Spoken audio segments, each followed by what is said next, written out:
লকডাউনের সময় থেকে মানে ঘরে বানিয়ে খাবার খাওয়ার একটা অভ্যাস হয়ে গেছে। যে কোনো কিছুই ঘরে বানানোরই চেষ্টা করি আমি। বিশেষ করে অর্জনের জন্য হলে তো কথাই নেই। সেটা অবশ্যই চেষ্টা করি খুব হাইজেনিকভাবে ঘরেই বানিয়ে দেওয়ার। তো আসসালামু আলাইকুম, কেমন আছেন সবাই? আমরা সবাই ভালো আছি আলহামদুলিল্লাহ।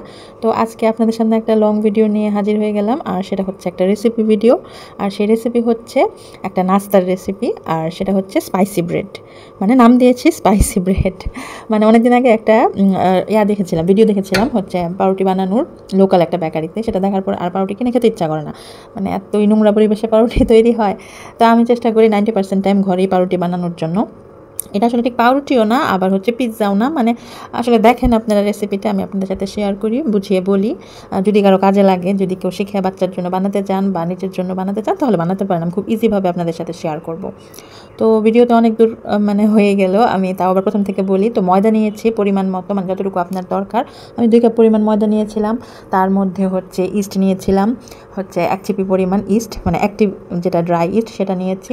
সামান্য পরিমাণ চিনি নিয়েছি, আপনার স্বাদ অনুযায়ী চিনিটা অবশ্যই নিতে হবে, তা না হলে ইস্ট অ্যাক্টিভ হবে না। এবং স্বাদ অনুযায়ী লবণ এবং সয়াবিন তেল। আবার একটু গুঁড়া দুধও নিয়েছিলাম, যেহেতু বাচ্চা খাবে, স্বাদের বিষয় একটা থেকেই যায়।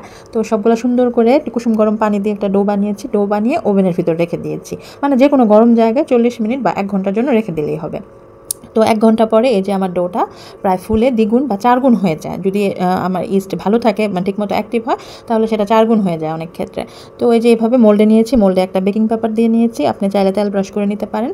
তো সুন্দর করে যে রুটির মতো করে চেপে চেপে চেপে চেপে যে ভিতরে হচ্ছে আমি ডোটা ছড়িয়ে দিব, ময়দার ডোটা। আর একটু এই যে চামচ দিয়ে একটু মানে কেটে কেটে নিব, যেন ভিতরে আর কি মানে মানে কিমাটা যেন ভিতরে ঢুকে যায় আর কি।